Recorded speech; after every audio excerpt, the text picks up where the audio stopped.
E o que acontece, pessoal? Hoje as empresas não podem incluir crédito de PIS e COFINS, não pode incluir ICMS na base de cálculo de crédito PIS e COFINS. Então isso aumenta o pagamento, diminui créditos. Mas o que surge aqui? Uma possibilidade gigante e a nova tese do século. A nova tese do século, por quê? Porque tem alguns pontos que podem ser questionados e já começou. Então o movimento que se vê agora é o seguinte: essa alteração, ela é constitucional? Sim ou não? Porque nós estamos falando aqui de um possível prejuízo ao princípio da não cumulatividade que está previsto na Constituição. Que o PIS e COFINS ele é diferente do ICMS e IPI, já vou falar sobre isso. E essa estratégia legislativa, ela é válida? Sim ou não? Eu não vou dar minha opinião hoje aqui. Eu vou repassar para vocês fatos. E eu até vou ressaltar que quem trouxe esse tema, pessoal, olha só como eu digo que o universo aqui é de aprendizado contínuo. Mentoria, semana passada, todos os alunos do Estrategista, quinta-feira nós temos uma conversa, nós temos uma mentoria com os alunos, é bem legal, assim, é um ambiente muito agregador. E eu sempre falo, todo mundo está aqui para aprender, o aprendizado é contínuo. Uma das poucas certezas que nós temos na vida é do conhecimento, é do aprendizado. E foi um aluno, foi o Mussolini, ele é lá de São Paulo, um aluno, ele vai estar na imersão provavelmente, mas se estiver aqui, ressalto, foi ele que trouxe esse tema para a gente conversar. E eu falei, olha, um excelente tema para nós falarmos, por exemplo, no Papo Estrategista. Ou seja, o que acontece agora? Marcos, eu tenho que aceitar e ficar quieto? Não necessariamente. Tem uma possibilidade de discussão sobre duas perspectivas, e eu vou mostrar aqui as decisões, tá? Perspectiva 1. Uma grave lesão ao princípio da não cumulatividade. O princípio da não cumulatividade de PIS e COFINS, vocês sabem, mas eu vou reforçar, ele é diferente, por exemplo, do ICMS, do IPI, de outros tributos. Que nessa sistemática, por exemplo, ICMS e IPI é imposto contra imposto. Qual que é essa sistemática? Eu não posso tomar um crédito superior àquele que está destacado no documento fiscal. Sistemática de imposto contra imposto.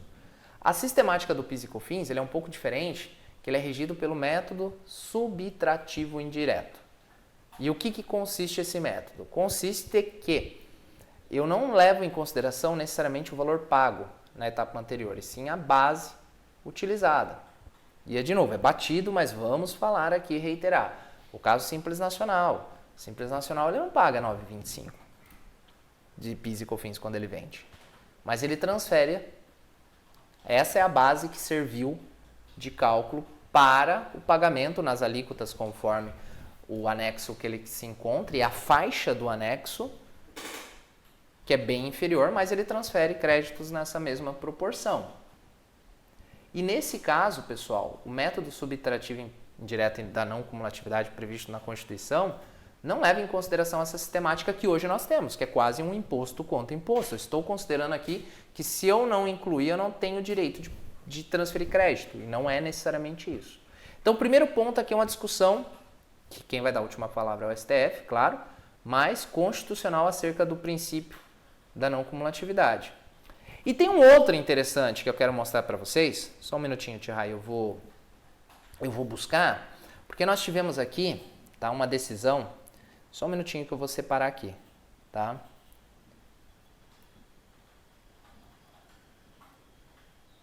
Deixa eu pegar aqui, ó. Depois em análise. Pode soltar, Tia Rai. Quando eu estiver na minha tela, tu me avisa, tá? Já tá? Obrigado. Isso aqui é uma decisão, pessoal, do Estado de São Paulo, mais precisamente da Vara Federal de Mogi das Cruzes. Acredito que vocês tenham tido ciência, ela consta nos principais sites de notícias tributárias, no Jota, Conjur, não tenho certeza se saiu no Valor Econômico, mas muito provável que sim, tá? E o que acontece? É uma decisão liminar, sim, nós sabemos que a decisão liminar ela é provisória, até a questão ser sentença de mérito, mas o que eu achei interessante no conteúdo dessa decisão? Não apenas essa questão que vocês já devem ter ouvido falar, a respeito do prejuízo ao princípio da não cumulatividade, mas também da questão formal da introdução dessa lei. Olha só, quem quiser eu vou disponibilizar, não vou ler ela na íntegra para vocês, mas eu vou ler um trecho que eu acredito que é importante aqui. Olha só, pessoal, dá para ver bem aqui? Eu preciso aumentar um pouquinho, como que tá no vídeo? Eu vou dar mais um grau. E agora? Bom? Ficou melhor ainda? E assim ficou demais. Assim. Por fim, verifica-se que a MP... Aqui tem todo um contexto, pessoal, é o resumo do que eu falei. A 1159, originária lá de janeiro, que previu essa alteração, ela perdeu eficácia em decorrência do término do prazo de votação do Congresso Nacional. Não foi apreciada no prazo regulamentar.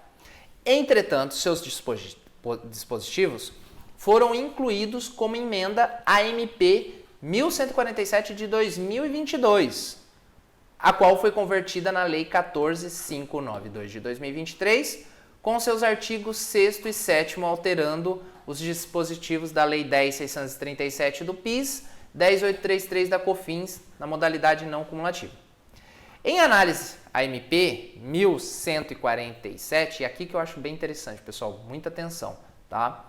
Verifica-se que tratava do programa relacionado ao PERSE. Não havendo nenhuma relação com a questão de exclusão do CMS, né, da base de cálculo dos créditos PIS e COFINS, vê-se a completa ausência de pertinência temática, atuando o Congresso no que o Supremo Federal já chamou de contrabando legislativo. Olha só, palavras fortes, não é o Marcos, tá? Com a introdução de matéria estranha em medida provisória, inicialmente promulgada com outra matéria, rapidamente. De fato, justificativa do termo contrabando legislativo, cumpre transcrever trecho de magnífico voto da ministra Rosa Weber como relatora da DI 5.127 do DF, e ele fez uns destaques aqui em negrito. O que tem sido chamado de contrabando legislativo, caracterizado pela introdução de matéria estranha à medida provisória submetida à conversão, não denota, ao meu juízo, mera inobservância de formalidade. Olha só, foi além. E sim, procedimento, olha as palavras, marcadamente antidemocrático. Nossa, nunca ouvi tantas vezes em questões antidemocráticas, né? Na medida que, intencionalmente ou não, subtrai do debate público e do ambiente deliberativo, próprios ao rito ordinário dos trabalhos legislativos, a discussão sobre as normas que irão regular a vida em sociedade. E aí ela vai além. Então aqui, pessoal, achei bem interessante, eu vou disponibilizar para vocês essa discussão, esse debate, por conta das duas perspectivas, que anteriormente fala da questão prevista na Constituição da não cumulatividade, que nós não estamos falando de uma não cumulatividade aplicada ao PIS e COFINS, é diferente, mas, e não unicamente esse ponto, e também a questão da falta de pertinência temática aqui, então da questão da formalidade da introdução dessa lei, mais precisamente não da lei, desses dispositivos. E aqui, conforme foi o entendimento, é o que se tem chamado de contrabando legislativo, né? E tem as explicações a respeito da própria ministra Rosa Weber na sua decisão. Feito isso, vamos colocar isso em prática? Vamos pensar agora que nós não estamos num ambiente acadêmico aqui, sim, de negócios, que o conhecimento é importante, mas o conhecimento que não te traz retorno, não necessariamente é o que nós queremos aqui. Nós queremos impulsionar você pensar com cabeça de negócio e utilizar o conhecimento técnico para gerar resultado.